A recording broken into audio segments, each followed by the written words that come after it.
This is The Scoop for Monday. I'm Megan Bowman with the WMNF News headlines.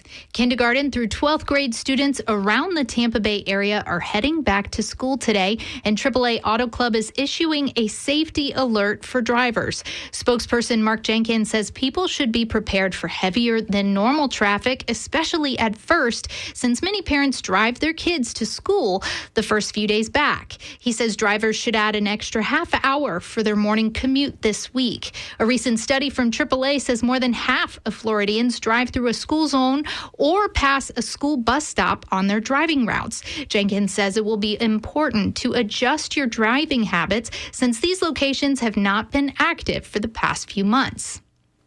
15 Starbucks stores nationwide are organizing and filing to join the union this month. WMNF's Chris Young tells us one Clearwater Starbucks location hopes to join over 470 stores during contract negotiations.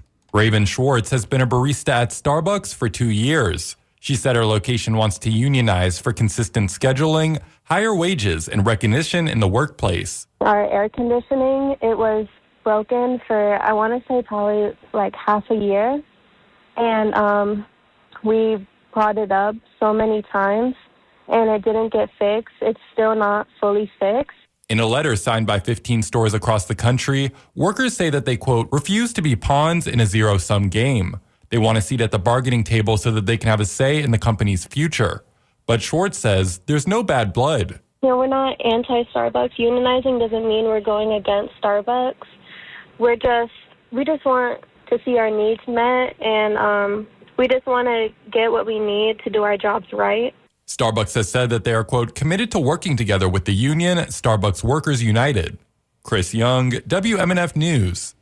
Forecasters are watching potential tropical cyclone 5 in the Atlantic. The National Hurricane Center says the disturbance is expected to approach the U.S. and British Virgin Islands and Puerto Rico tomorrow evening. The system is moving west at 25 miles per hour and has maximum sustained winds near 30 miles per hour with higher gusts. Forecasters expect strengthening during the next couple of days, and the disturbance is likely to become a tropical depression later today or tonight and become a tropical storm as it nears the Leeward Islands. The system has a 90% chance of formation over the next 48 hours. As recovery from Hurricane Debby continues, Florida insurers have received around 12,000 claims with estimated insured losses of around $90 million. The number of claims and insured losses is expected to increase as more damage is reported steadily.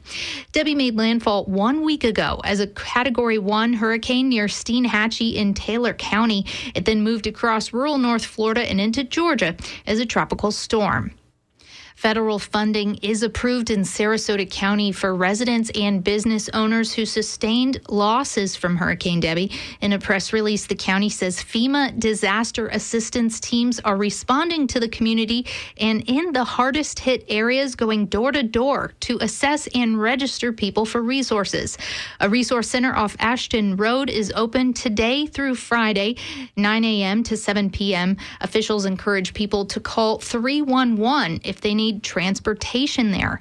Lyft rides are also available at no cost to the Resource Center and the Woodmere Park Evacuation Center using the code DebbyRelief24 until 11:59 tonight. For weather, there's a chance of thunderstorms today with partly cloudy skies, and your high is near 91. And tonight, expect some passing clouds and a low near 78. I'm Megan Bowman with the WMNF News headlines. This is The Scoop, recorded at WMNF Tampa.